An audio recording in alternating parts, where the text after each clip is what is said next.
Welcome to another episode of the No Ceilings Podcast. I am Tyler Metcalf, joined as always by the Minister of Memes, the Grand Duke of Gifts, the Conductor of Chaos. You love that you hate him, and you hate that you love him. He is the one and only Tyler Rucker. Rucker, how's it going? You caught me blindsided on the last episode with that. I wasn't expecting it again. You know, I've been better, Metcalf. As our listeners should know, big Boston Celtics guy. And wow, what a week it's been, folks. I don't even know where to start, so I don't know if we want to go down that rabbit hole now or at the end. But other than that, I'm good. You know what I realized today, Metcalf? This is my little admission. I love the draft because all the players, they don't let me down like this. The Celtics just let me down before the season even started. Draft prospects, I love them. They move on out of my life. Another incoming class comes. Like, what's better than that? That's why I love the draft. I figured it out today. But I'm going to be all right. It's amazing that you found a woman to agree to marry you. Exactly. I way outkicked my coverage. Shoot or shoot. Sometimes you got to pull up from half court. That's what happened. But I'm better now. I get to talk hoops with you, and I'm excited for this one. Metcalf, how are we doing? Great. Just excited to kind of do something a little different than what we've been doing, mix it up a little bit. Thankfully, we don't have any breaking news, well, besides the Celtic stuff in the draft world that we have to deal with or address again. So, we get to let loose and have a little bit of fun today and do a pretty big dive into this freshman class. We're not necessarily doing any specific prospect deep dive breakdowns like we have the last couple weeks, but this is kind of inspired by one of Stephen Gillespie's mailbag questions from the other day. But we're going to draft a starting five of incoming freshmen to theoretically compete against each other. So I think this will be a fun little exercise, show a little insight into our team building preferences, give a little overview of a lot of freshmen coming in, and have a little bit of fun with it. Very excited for this one.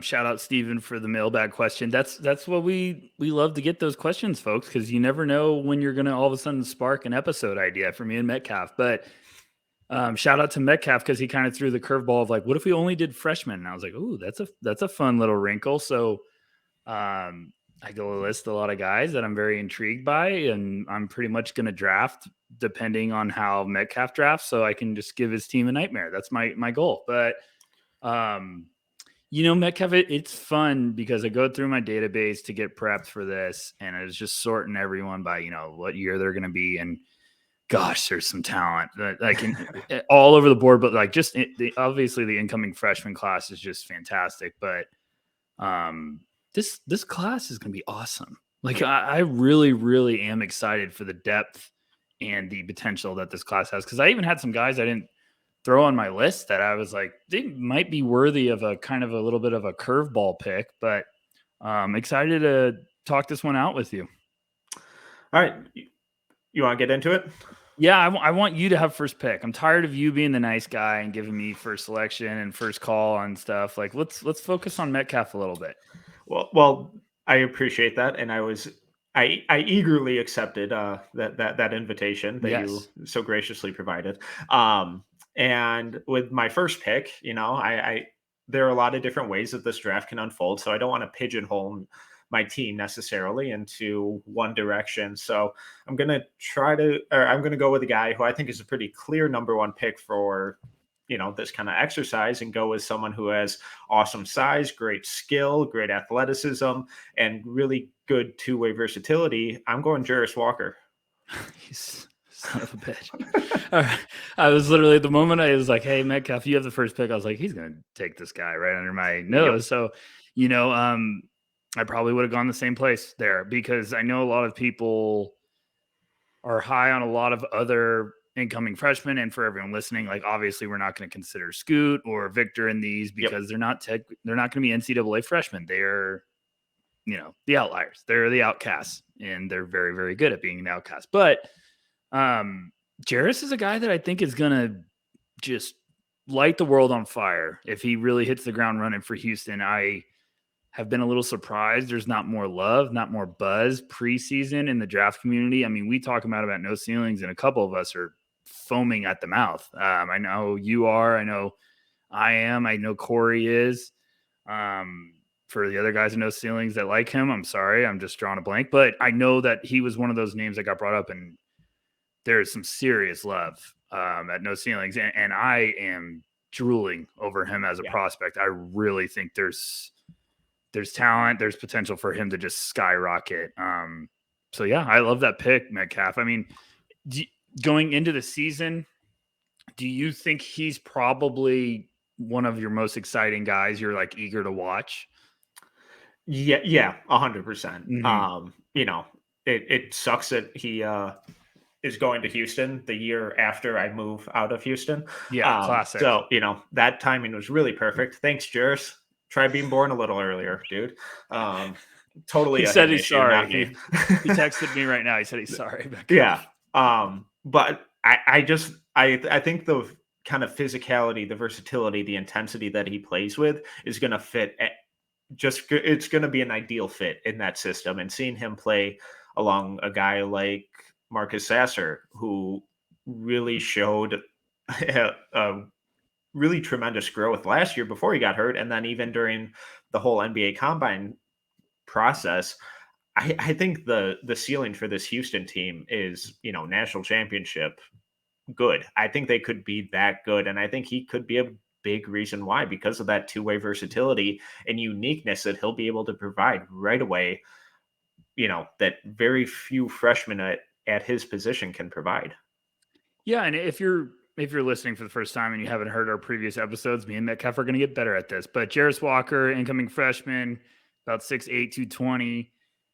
He's just very special on both sides of the ball. He's going to get some Scotty Barnes comparisons. I already am preparing for it, but there's there's a lot of it there. Yes, there's a ton of it there, and it is deservingly so. I hate comparing guys like that, but it is the first name that popped up to me when I was watching his high school film. I was like, this is a Scotty Barnes prototype. This is exactly what everyone's going to be drunk about.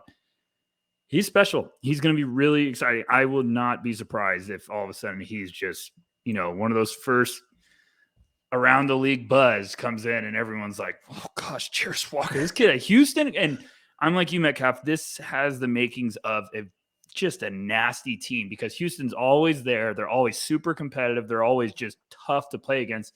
Now you get Jairus Walker, you get Marcus Sasser back. The team's going to be a bunch of dogs. So I'm excited to watch Houston this year, and I'm really pumped to evaluate Jairus Walker. Yeah, just real quick before we move on to your first pick, you mentioned that us at No Ceilings are generally a lot higher on him than other places, and he was the 10th rated overall prospect according to ESPN. Words are hard. Why does it seem, or why do you think that so many other outlets have him, in the teens, in the late first, in the early second even? Why do you think that he's not getting more love?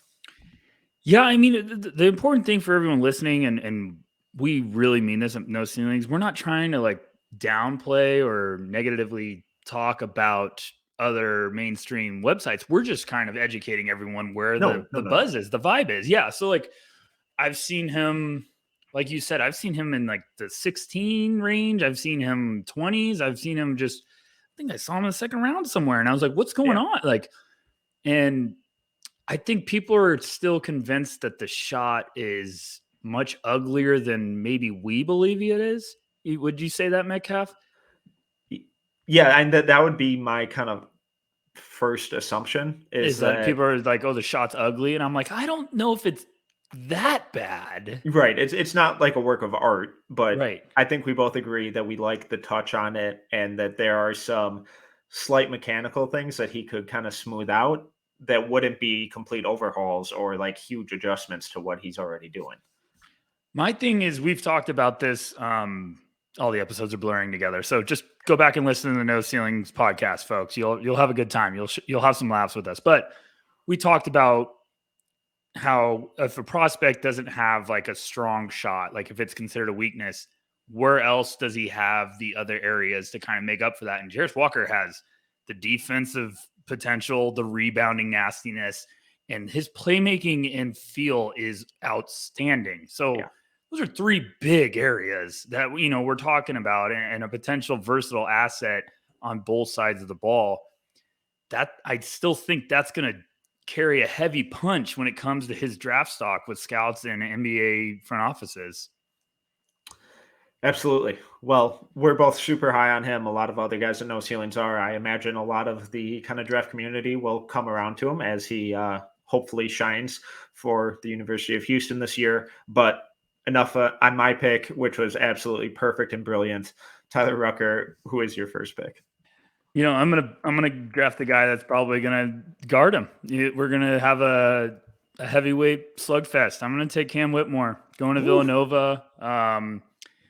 When you wanted to do this exercise, I said, okay, my first pick's either going to be Walker or Whitmore because I'm just in love with both of those guys. I'm trying to get better about the clicks. I messed up on the last episode. If that guy's still listening with the mouse clicks, I'm sorry. I know I failed you the last episode.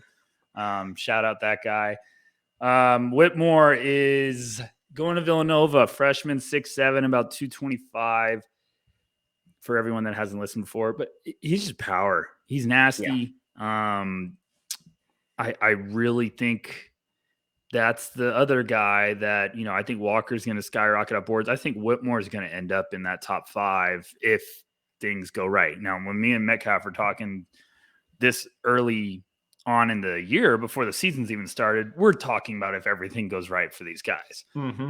But Whitmore has nastiness. He tries to dunk the ball into another dimension. He is fearless when he has some steam. And I think if the 3 levels, if he can become a 3-level scorer and showcase that the outside shot is going to be a weapon. Yeah, I love Whitmore. I think he could be a sensational prospect. And for this exercise, Whitmore and Jairus Walker going toe to toe. I mean, we can drool and dream that happens in March Madness some way. The athleticism in that matchup is already overwhelming. Yes. So I think I want to preface this question with, I think it's unlikely, but do you see a world in which Cam Whitmore isn't necessarily a one and done? Obviously, excluding injuries or anything like that. I do if the shot is just very inconsistent and he's struggling to get that second level, that medium level, like of offense. But from what we saw with his FIBA this summer, and just how dominant and confident and just in a good way arrogant he looked on the court. He looked like, I am the best guy on the court. Like he's just putting up crazy numbers. And I think his first game, he actually kind of had a dud. I know they were blowing people out by like 40 every game, but I feel like his first game, he might have had a low scoring game. And then from the rest, it was just like 30, 20, So yeah, I could see it, Metcalf. I mean, it would just, a lot of things would have to kind of go in the wrong direction, in which he's probably thinking maybe he ends the year and he's like, okay, that's not going to happen again. Let me work my ass off for an offseason and be a top 5 pick. But what about you? Do you think there's any reality in which that happens, or do you think there's too much tools kind of loading in the lab? I think there's too much upside, especially athletically with him, where as long as he kind of gets the minutes to show it, then I think he's good.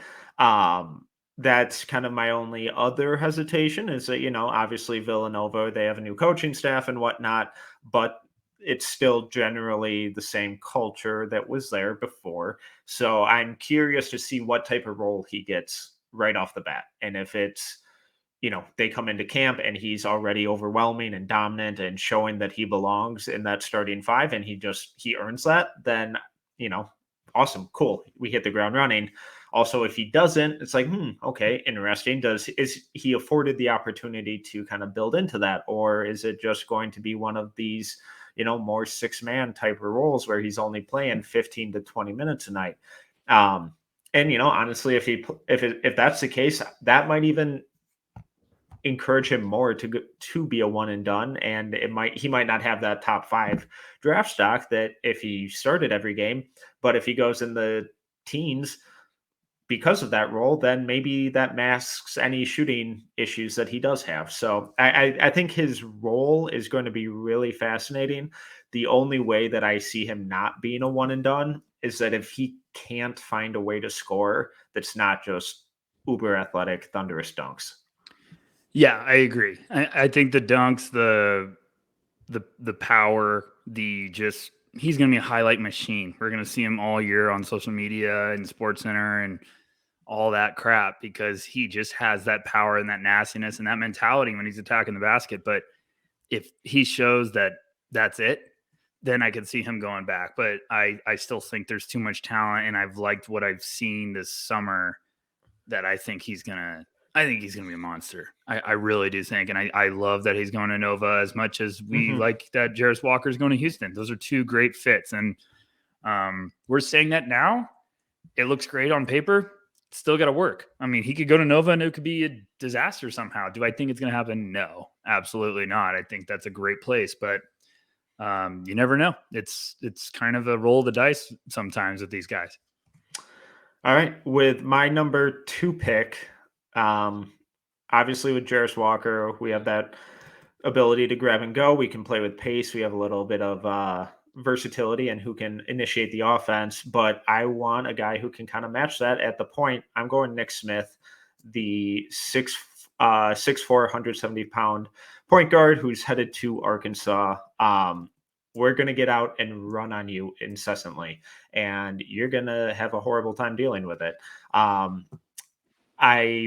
I think Smith is going to be a good shooter. I like him a little more as an off-ball shooter. It's amazing how things have changed. Shout out Corey. I know you're listening right now, but it's amazing how for a guy you weren't high on, he's your second pick in the draft. Not high on.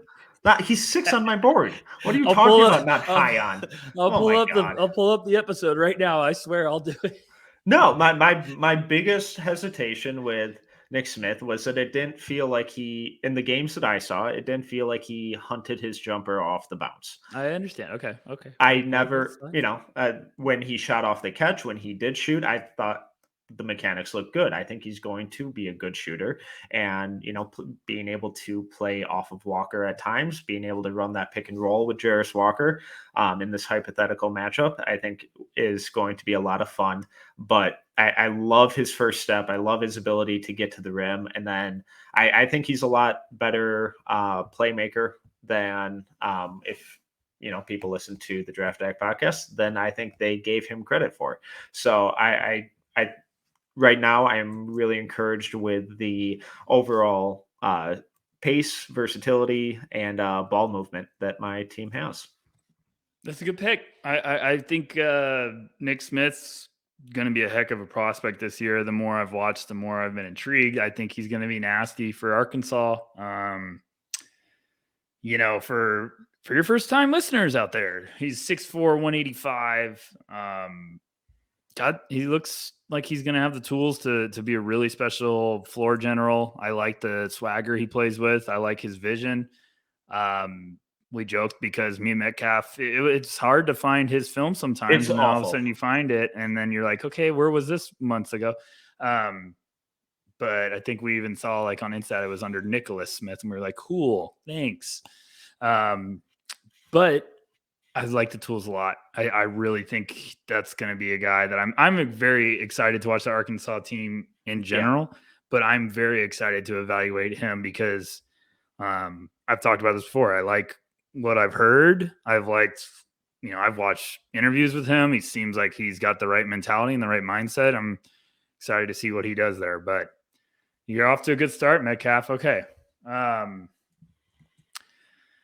I'm going to add to my backcourt as well. I'm going to take Keontae George, my prodigal son. I love Keontae. I think he's going to have a heck of a year. I think another guy that's going to the right place to work on his craft.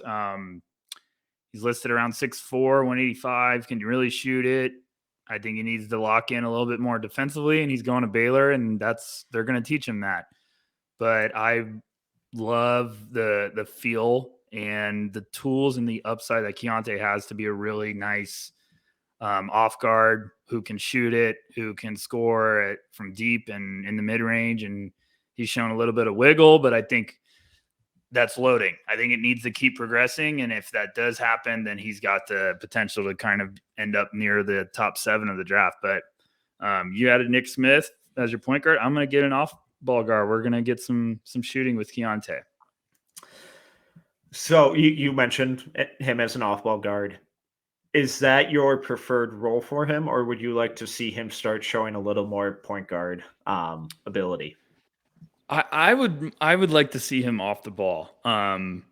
We'll see what happens this year, but I would like to see him be a guy that can run off of screens, do a lot of damage off the ball, and then at times get the ball in his hand and maybe using the pick and roll to create a shot or get wide open little windows and stuff and get to mid range to have that pull up game. But I think starting off, people are going to be like, oh, is he undersized for 2? And at the point of the NBA right now, I don't even know if that matters with some teams. I think they just want guys that they can play together. And, CJ McCollum, I think he's a pretty damn good 2 guard. At this point, they do put him as a ball handler. I think as long as you can hold your own defensively, which he needs to prove this year, then you're going to be fine. Even if you're, 6'4", and I know everyone's dream is to get the Klay Thompsons that are like the 6'6", 6'7", or the Jaylen Browns at 6'8". I still like Keontae. I think he's got some really special upside. And evaluating him as a high school guy, I was like, okay, the defense needs to turn it up a bit. And Baylor's got a stacked backcourt, so he's going to have to really zone in on that. What about you, Metcalf? Are you in the same boat or? Yeah, I don't. I think what he's shown as in terms of a quote unquote on ball guard is pretty lacking right now to kind of throw him into that role. I think it would be a bit of a rough adjustment for him, and I think that kind of more pure 2 guard role is just going to be better for him this year and for Baylor. You did mention that they have a stacked backcourt, and they do, and they have for the past couple of years. And something that they've gone with like three guards on the floor a lot these last couple of years. And something that they're always doing is they swing that ball, and there's no hesitation with it, and it is constantly moving, and they're driving and attacking closeouts and kicking and dumping off, and rewarding their big men who are ducking in from the dunker spot. Do you have any hesitations on whether or not he'll be able to kind of seamlessly slide into that more high pace, high ball movement, attack, dish it, relocate type offense? Or do you think that he's shown enough from a passing and kind of relocation ability that he'll be okay? I think he'll be okay. He seems like a guy that could really.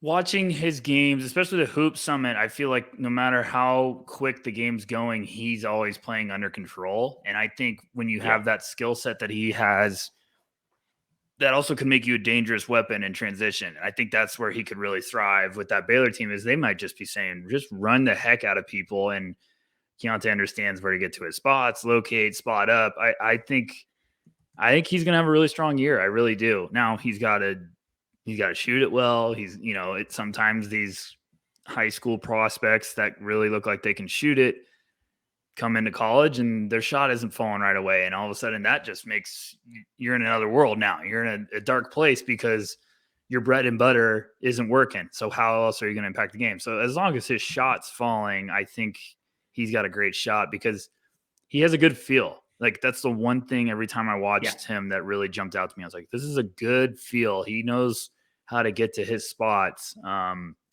But you're taking the leap now to the next level and going from high school to like his play, even, overseas this summer competition, people will kind of probably argue about, but I think he's still going to be a stud. I think there's a lot of really special tools with this game.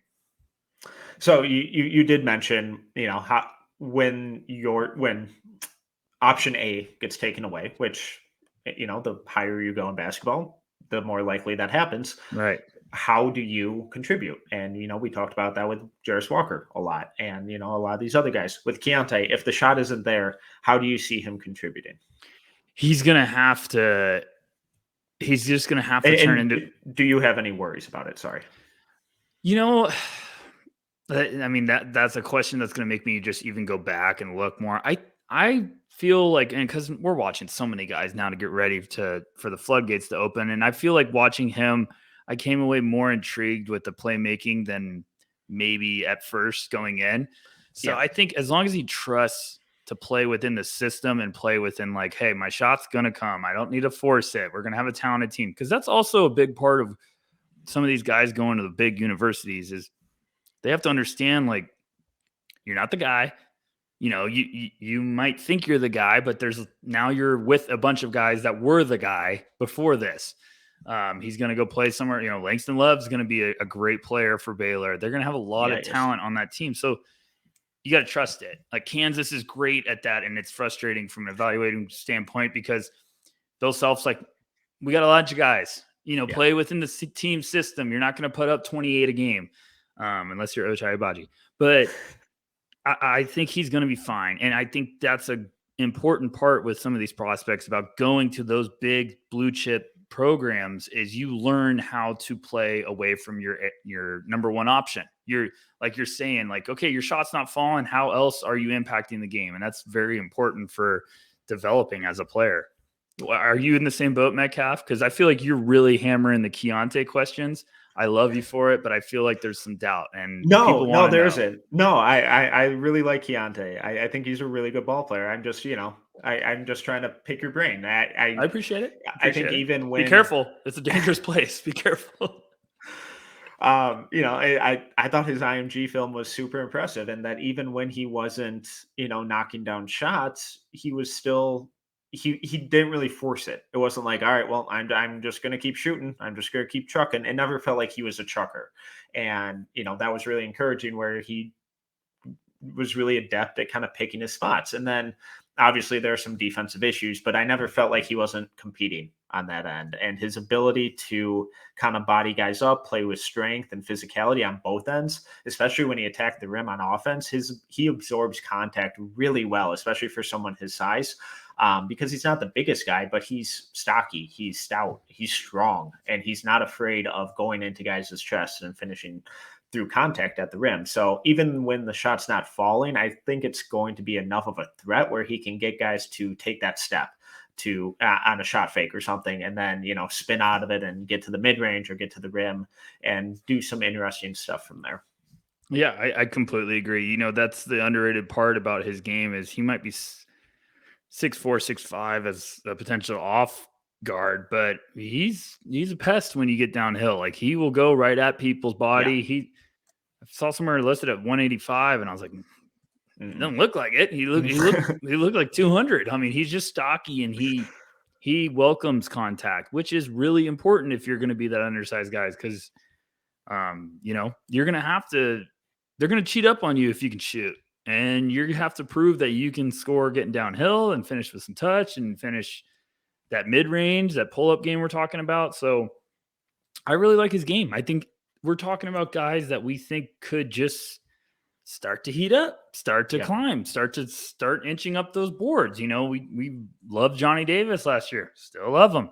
Shout out Johnny. And he was a guy that just took that second year leap, but we didn't even have him on our first big board. And all of a sudden he was 29th. And then all of a sudden it was top 10. Like we're just talking about guys that we think could start to make the conversation interesting in the top 10. But as we've said before, guys could go the other way too. So, all right, Metcalf, who are you taking now? Like what guy are you going to take that I like? So come on, do it over with. Rip the Band-Aid off. I'm going with number 3 on my board, 6'7", 190-pound wing, going to Duke. I'm going to Dariq Whitehead.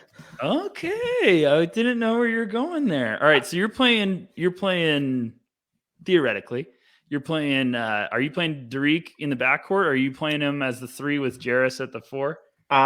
Currently he's my 2. So Okay. we'll Okay. see how the next couple picks unfold. I respect But that. yeah, currently I'm rocking him and Nick Smith in my backcourt. Really like that. I really like that. That's good. You know, I don't care for people listening. I'm probably gonna play some guys out of position, but I don't care. We're gonna hoop. We're gonna get after it. Talk to me about Whitehead because I love him. Yeah, I know he just had that annoying surgery that everyone's gonna pissed. freak out about. I'm not too bummed about it. You know, he's gonna Duke. They're pretty good. Now we get more Tyrese Proctor run. So I'm not too overly concerned about it, but I know a lot of people are gonna be talking about it. I'm not concerned about it, in like the grand scheme of things. I'm just bummed that we don't get to see him as quickly. And it's like, damn it, like I want a full healthy year of these guys. Obviously, we want that with everyone. But I think Derek is such a fascinating kind of case study because when you juxtapose his junior year film to his senior year film, it's a completely different role. It's a completely different player. Where as a junior, when he was playing with Caleb Houston and Jalen Duren and Ryan Nemhard and Langston Love, he was doing all the dirty work. He was running in transition, rebounding, switching on defense, playing awesome team defense, moving the ball, not really looking for a shot, but taking it when it was there. And then as a senior, he just came out as just a lethal volume scorer. And it's like, what? Who the fuck is this dude? I thought the leaps that his shot has taken in the last 2 years, I think is really astounding and a real testament to whoever he's working with and his individual kind of work ethic. I think he's going to be a really, really good shooter. And in the deep dive breakdown we did of him the other week, we both mentioned how we didn't love some of the defensive lapses and the shot selection stuff with him. And I really want to chalk it up to kind of senioritis and him just being like, screw it, I'm the guy this year. I get to do these types of things because I went through the mud and did the other stuff in previous years. So I hope that he kind of blends that junior and senior year type of play when we see a little more of that consistent defense, because even as a senior, when he locked in on ball, I thought his defensive footwork was incredible. He bodied guys up. He had really quick hands, good versatility. So I think he has the makings of just a really stellar two-way wing. One of my favorite guys I'm excited to watch this year. Like Metcalf said, the shot from 1 year has taken massive improvements, massive stride. If it keeps going, my goodness, I love the tools. I think he's got nasty defensive potential, and I'm talking even at the next level. Really excited to watch him. I really think that's a guy that it's going to be funny now because people are going to be so excited about the beginning of the season. And if he's not ready, everyone's going to start buzzing about somebody else. Then he's going to come back and it's going to be like, whoa, all right. We forgot about, Whitehead. And I really, really am excited to watch him. I think he's big, he's lengthy, he's got quickness. And I just have a weakness for those guys that look like, I'm like you. I think it was a little bit of senioritis. I think he's got some nastiness, and we talked about how we thought he was bored sometimes. And I think going to Duke, and he's going to be ready to roll now. Now he's going to be even more hyped and more pumped up to really showcase what he can do. Yeah, and this is all hypothetical, obviously, but him coming into the team, not at the start of the season and having to work his way back in, he's going to have to take minutes from someone. He's not going to be gifted, not saying any of these guys are necessarily gifted minutes at the start of the season, but as the number 2 recruit in your class, there are some expectations that you'll start or that you'll get really heavy minutes. And when you're coming back from an injury, you're going to have to take those from someone. So I think that being the case, that gives me a little more confidence that those lazy lapses that we saw with his decision making and defense, I think those go away pretty quickly, or at least that's my hope. And we talked about the improvement in the shot. It's not just the mechanics and the result of the shot. It was the variety of shots that he was taking, where he's spinning out of pick and roll two dribble pull-ups and hitting step backs and hitting movement threes off the catch. It's like, holy shit, like you fast track this at light speed. So I'm fascinated to see where his kind of development goes, and even if the efficiency isn't there from a scoring or shooting standpoint this year, um, as long as he kind of irons out some of those mental lapses that he showed as a senior, I'm still going to be all in. Completely agree. If he fine tunes some of those lapses that you're talking about, I'm extremely all in. Like I want to say I had him top 5 on my preseason quick rankings, like which I'll probably change 15 times before the season starts. But I love him. I love all the tools. He's, like I said before, he's like 6'6", 6'7". He's lengthy. He looks like he knows how to use his body. He's active.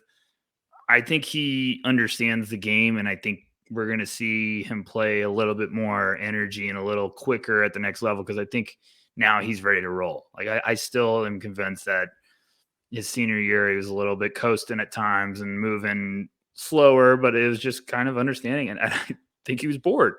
I know that's ridiculous to say, but I think at sometimes he was just like, all right, going to Duke, like let's go. Like so. I really like his game, and I think he's going to be nasty and showcase a lot more to his bag than we were probably expecting. I love him. I really do think that's a great pick. And I'm not just saying that because I do a podcast with you. All right, so you currently have Keontae at shooting guard, Cam Whitmore at power forward. Who are you going with your third pick? I'm gonna take a big. I'm gonna take Mr. Lively. I'm gonna I know I'm not going to dance around it because really I know bold of you to go with the number 1 overall recruit. I mean, I'm so proud of you for going out on a limb like that. Well, here's the thing. I'm looking at my board of people that I was going to pick next. I like a lot of players still left on this board. And, when it comes to centers, I had a couple guys listed, but, Lively, just having Lively and Whitmore down low, I feel pretty good about our lob threat ability. So, yeah, I'm going to go with Derek Lively. For everyone listening, he's around 7 foot, 7'1", going to Duke, jumps out of the gym, skinny. Excited to see what he can do this year. I like Lively's going to puzzle me this year because I want to buy pretty quick.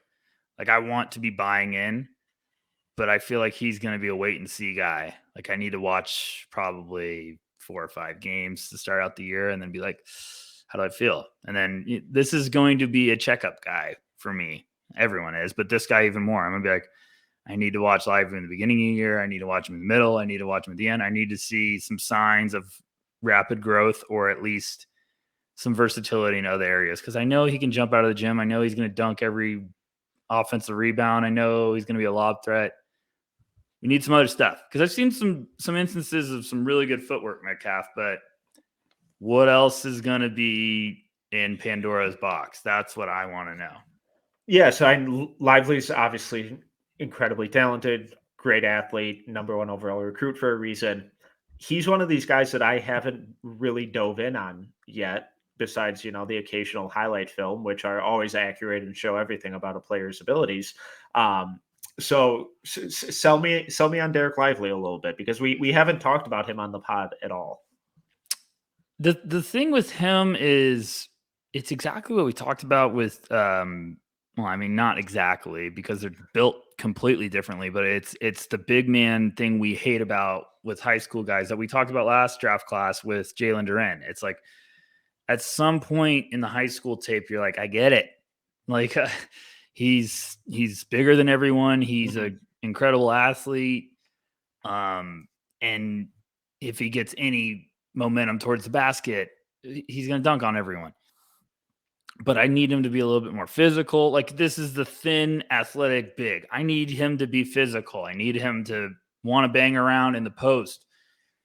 I need to see some versatility as a defender. He shows everything you want to in a potential rim running athletic big. Like he has the emphatic rejections. He has the ability to really impact the boards. I think I just need the motor to be running a little hot.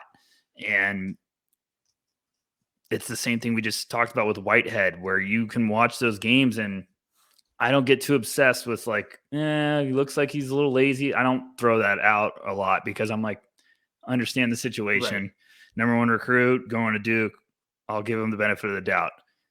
If I see the same signs the first month of the college season, then you're going to throw up a red flag for me. But he looks like the big besides Victor. And, if we're even calling Victor a center, I don't know if I'm there, but he looks like the big with the most to gain. I know there's a couple other guys we'll probably talk about this, but like if Lively comes out and really hits the ground running and shows some stuff, I feel like he could skyrocket. It's the same thing with like James Wiseman, how he just blossomed up boards. And we say it all the time, Metcalf, NBA front offices are always going to drool over the athletic big with size. And I just have questions. I'm not comfortable. I'm like on the fence of wanting to be like, okay, I'll buy. Like, buy the stock. I'm at the stock market. Let me get as much as I can. But right now I'm kind of like, well, let me wait and see. I don't know. I want to sell you on it, but I can't even completely sell myself yet because I just need to see more. It's one of those guys that if I can, I'm going to go see Duke live. Like that's the type of prospect.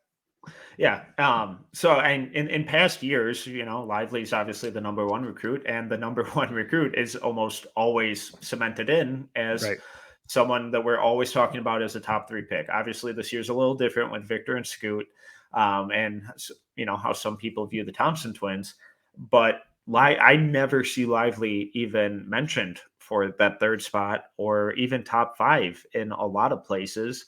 So, is it just because we really haven't seen that physicality or we haven't seen that versatility from him yet? And so far it's just been physical dominance against lesser and smaller opponents. Or why do you think that reason is that the number one recruit in the country is rarely getting talked about as, even a surefire top 5 pick? Yeah. And there's guys in this class there's going to be evaluators out there. There's some guys that we love to talk to on social media, some in the draft community that are going to be very high on Lively. Like we're not saying no one believes in him, but it's not as much buzz as you would be expecting for the number one guy. I feel like it might be there's a weird vibe about this big man class. And like I just said, I want to throw Victor out because he's everything.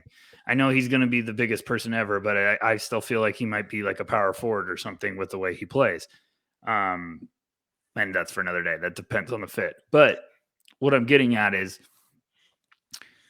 like you go to Lively and then you start talking about some of these other guys. I think there's so much talent that has really good star power that it's just kind of pushing these guys down a little bit more because there's just some more questions with Lively. Like, if he comes out and shows he's just a physical monster and he's going to have, 18 and 11, a lot of games with 3 blocks or 4 blocks. Yeah, absolutely. People are going to be buying in quick, but I think people want to wait and see. I think right now, no one's wanting to stake that flag of like, this is my top 4 guy. There's some people that I know really, really like him. And I have no argument with that because I'm like, if you believe in him right now, yeah, you're going to be excited with how many players he's going to be playing out of Duke. I love their team this year. I mean, we talk about Whitehead out, but Tyrese Proctor is going to probably be a very fun one to watch develop too. So yeah, I don't know, Mick. He's just interesting. I mean, what do you think? Do you have any vibe about it? My only guess is that, just kind of how the league is continuing to shift, where if you have this awesome size, you also have to have skill and versatility. Not necessarily a 3-point shot, although that's nice, but, can you handle the ball? Can you grab and go? Can you run in transition? Can you, operate out of DHOs and, be the keeper on that and drive a little bit? So my guess, again, this is pre me doing a deep dive or anything like that. My guess is that he just hasn't shown much of that, and maybe he just hasn't been afforded the opportunity because he is so springy and so much bigger and playing against high schoolers that guys at like Montverde and IMG, and he's not playing against that competition on a game by game basis. So that would be my only guess, but I just can't think of a time where, or recently off the top of my head, where we've had the number one overall college recruit just being like, yeah, like mid to late lottery, I could see. It just feels so weird for that conversation at this point in the season.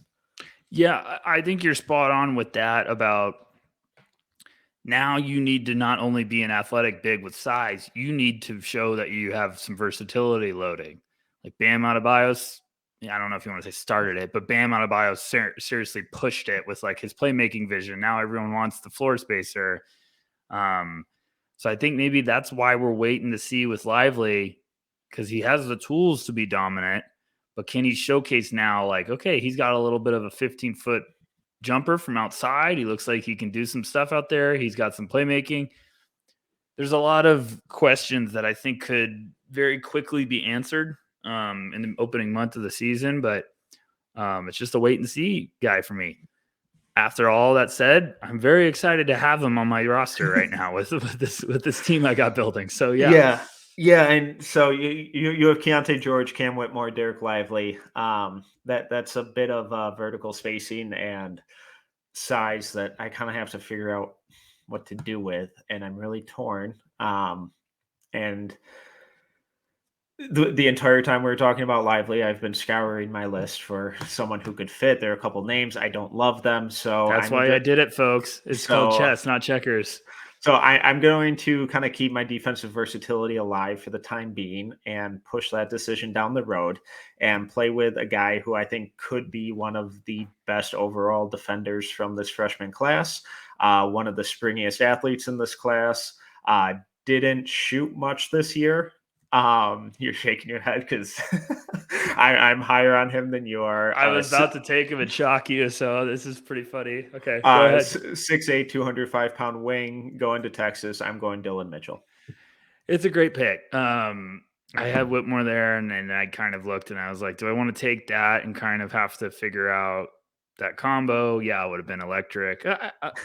I'm going to watch Mitchell very quickly and probably fall in love, so I don't hate that pick. I understand the upside, the excitement. I just want to wait and see. That's another wait and see guy. That is a perfect go scout the guy. Like go see him in person because he's gonna be a highlight machine. He's gonna dunk everything in the world. He's gonna. Thank God I moved out of Texas, right? Yeah, what heck of a year to move out for Texas. I also moved away from Texas like 3 years too early. I mean, just I really think that Texas team's going to be fun, but that would be another one. Like somehow go see Dylan Mitchell because I'm going to love what he can do hustle wise. He's going to compete on the boards on both sides of the floor. He's going to be a nice defensive asset. I just want to see if there's another area of his game that's developing. It's the shot. I think it's the shot. That's the big one.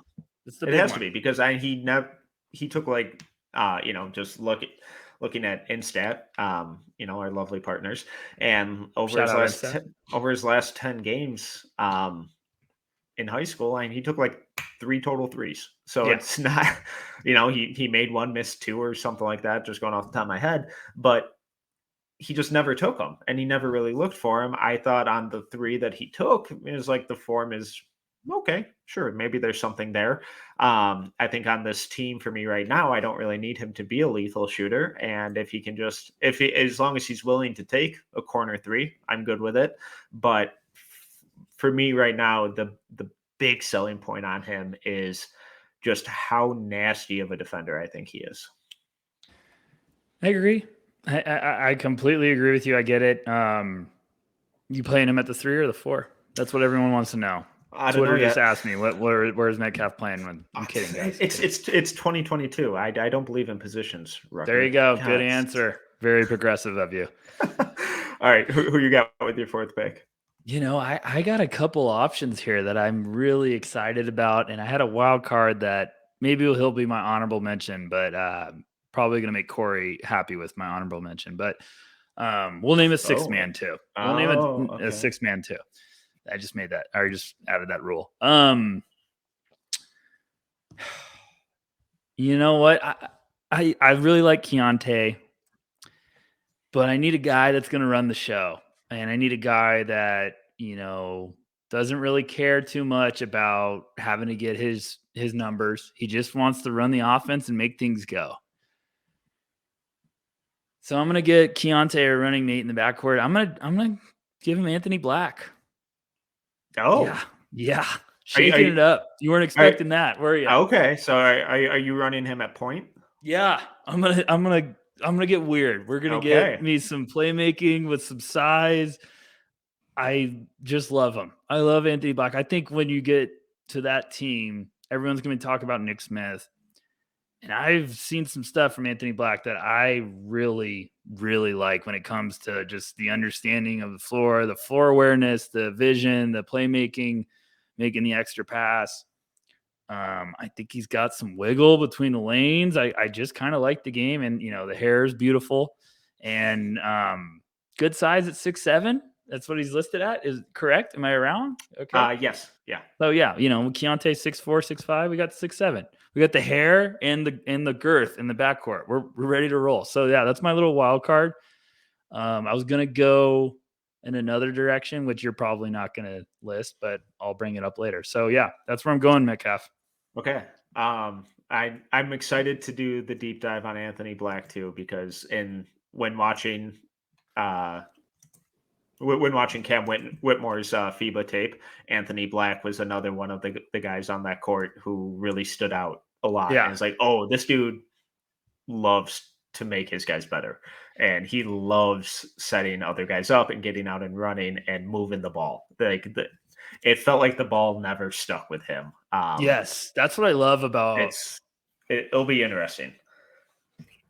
I mean, I don't mean to, keep pumping up Corey, but he kept pumping that Anthony Black vibe early, and then I started watching, and I was like, "Uh-oh, Corey, I know what you're talking about." Like, that's exactly what it is, Metcalf. With him, I felt like the ball was hot potato. Like, he was just like, "Nope, I know where to go with it. I know where to go with it." And then it was also the understanding of like, "You're gonna give me that lane, I can finish. I can finish with touch. I can finish with all this." Yes. I just like his feel, and there's a maturity to his game that I love. And I know, like I'm saying, everyone's gonna be talking about Nick Smith. Jordan Walsh is going to Arkansas. They got a squad there, but I think Anthony Black might not get the numbers, but he might be such an important piece of that puzzle for Arkansas. And 6'7" with the way he plays. I love it. But also, is he 6'7" with the hair, or is he like 6'5"? That's an important question. Anthony, come on the show. We'll talk to you. See, thank God you're here. Just really asking the important questions. I would ask him that. I'd be like, "So what about without the hair?" He'd be like, "Oh, 6'4". But yeah, I really, really like his game. I think that's going to be one of my underrated kind of Swiss Army knife prospects to keep an eye on this year. All right. Well, all right. So I currently have Nick Smith, Dariq Whitehead, Dylan Mitchell, Jairus Walker. Yeah, enjoy it. Enjoy it. Screw it. I'm going with another wing, 6'8", 190 pounds. I think this guy is a good shooter. He was one of the standouts for me at the McDonald's All-American game. He's headed to Alabama. I'm going Brandon Miller. No, that's what I was gonna take. Oh gosh, I started watching. Oh, let's talk about Brandon Miller. I started watching him. Woo! He's fun. He's fun. I'm in. Yeah. I mean, whoa!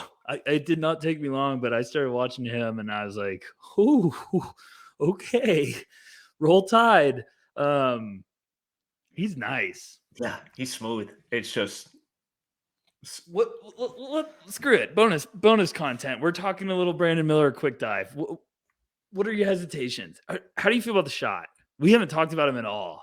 No, I think like not since the McDonald's All-American game that we did back last spring, and we were both like, Yeah. "Ooh, you look nice." Yeah. I like the shot. I think it looks smooth. I think it looks consistent. I thought he took a wide variety of shots off the dribble, off the catch.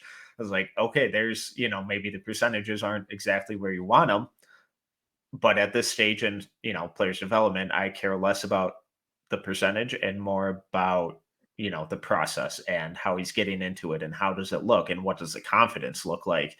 And is it unearned confidence, or is it like, oh, this guy's clearly practiced this and been drilled on this and, is confident in his ability because of what he's done behind the scenes. The frame looks outstanding when it comes to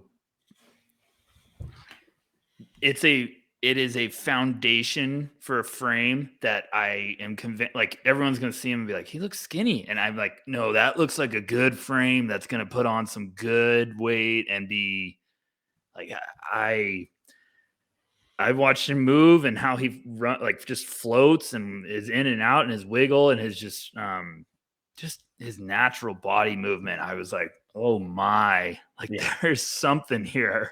So, like I have him just like circled red Sharpie. Like, yes, I need to watch as much Brandon Miller at the moment. I feel like I'm going to be watching, Bama games on, watching them live, becoming a Roll Tide fan. So no, I really, really like him. If you haven't watched him, get on that vibe in a hurry. So gosh, now you're going to play Jairus at the 5. You son of a gun. Okay. All right. And he's going to body Derek Lively's skinny ass. All right. So I got one more pick. I got Anthony Black at the 1, Keontae George at the 2, Cam Whitmore at the 4, Derek Lively at the 5. You know what this team needs is another glue guy.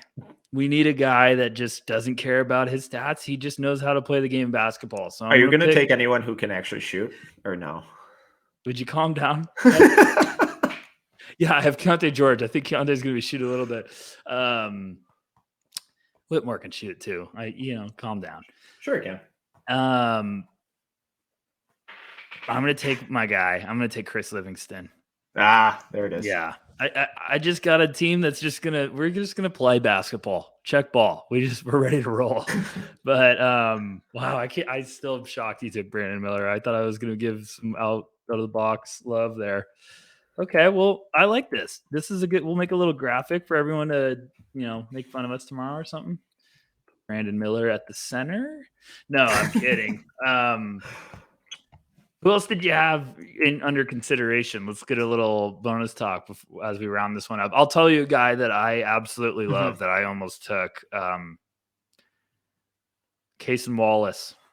Oh, okay. So I haven't gotten to watch Cason Wallace yet. So tell me about him.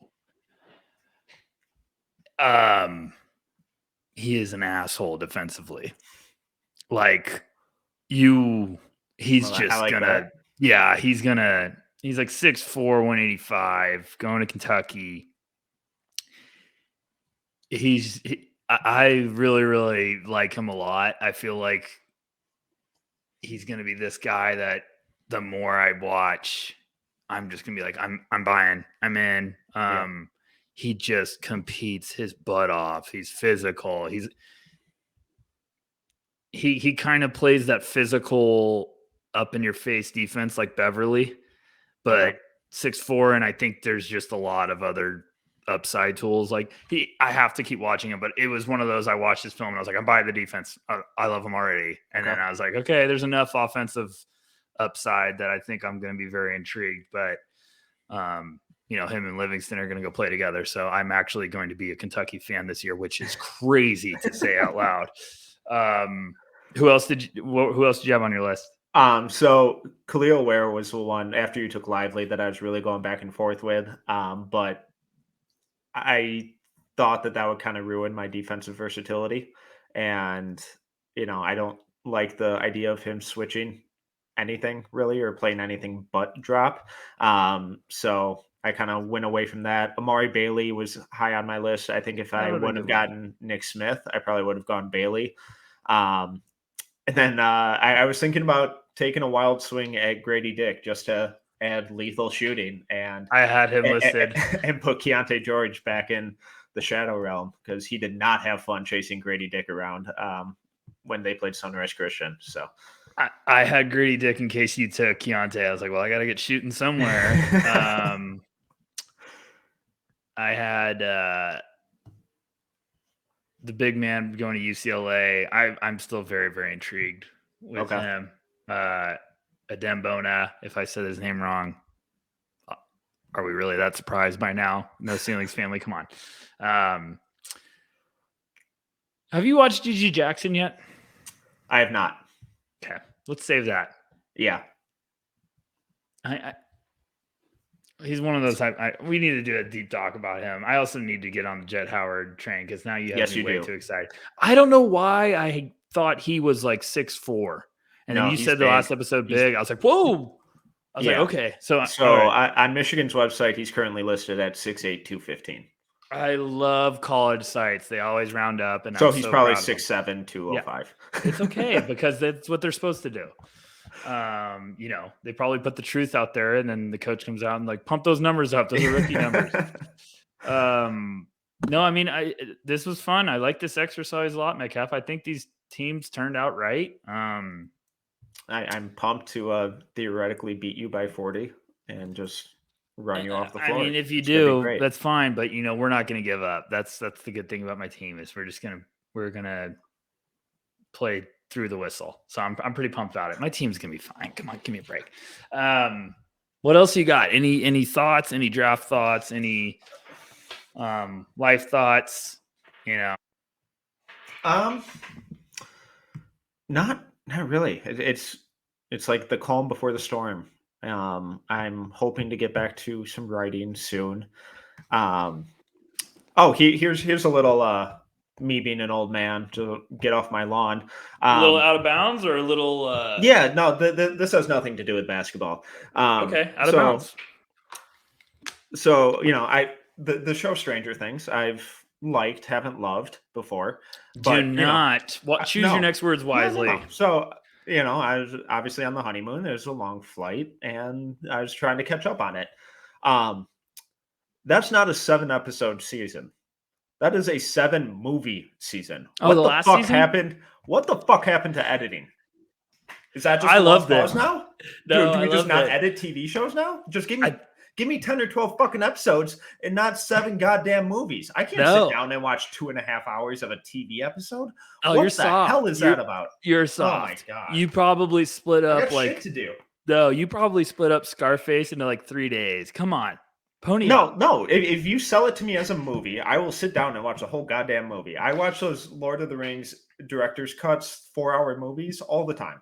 Gladly. Get a life. I will gladly. No, don't tell me what to do. You're not my supervisor. I will gladly watch a movie, but do not package it as a TV show. Learn how to fucking edit. All right, there's this crazy thing with Netflix where it tells you how much time each episode is. So you should have known this. When I pulled up the episodes to download them, I'm like, okay, hour 10, hour 15, hour 20, hour 40, 222. What the? Sounds like a personal problem. Why can't these be edited or cut better and like just be hour-long episodes? Just give me 10 episodes. Why is that so hard? Because you just don't get it. All right, you just don't get it. Like the show is great. No, it is. It's a really good show. I'm not dogging the quality or the content of the show, even though they're kind of in this stage where everyone's just turning into international super spies that every show kind of seems to devolve into. But I enjoy good editing. Apparently that wasn't one of their mandates. Yeah, I mean, well, what movie did I just? Oh, have you seen the Elvis movie yet? No, not yet. Well, it's like 3 hours, so good luck with that one. You probably won't go see that now. Yeah, I mean, long movies are just it. I mean, the new Avatar, what is it going to be like 4 hours or something? I think it takes a week to watch. I'll gladly go sit down and watch that movie. Batman was probably 3 hours. Yeah, it was great. Loved it. Yeah, they had a great time. I will gladly sit down and watch a 3.5-hour movie. I will say this about the 3-hour movies. There needs to be a law. We need an intermission. We got to bring it back. You got to give everyone a little bit, just a 10-minute, go do your business, come back. Yeah, but there's got to be an intermission. No one can last. I don't care what you say. That fountain soda is gone by the half-hour mark. And, we all got to go to the bathroom an hour and a half in. Just give us a little minute breather. Well, and then you have to play director.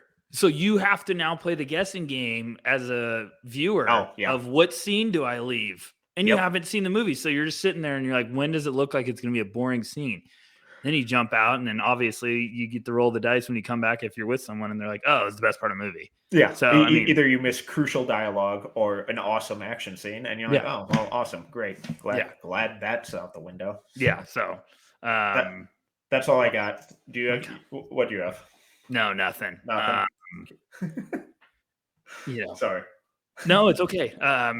No ceilings, folks. We've been hinting at it. We're coming back very soon, full force, full throttle. We've been doing some meetings, some behind the scenes stuff with some partners and stuff. We're excited to announce, but it's about that time. So everyone's getting, Metcalf just got married. Corey's getting married.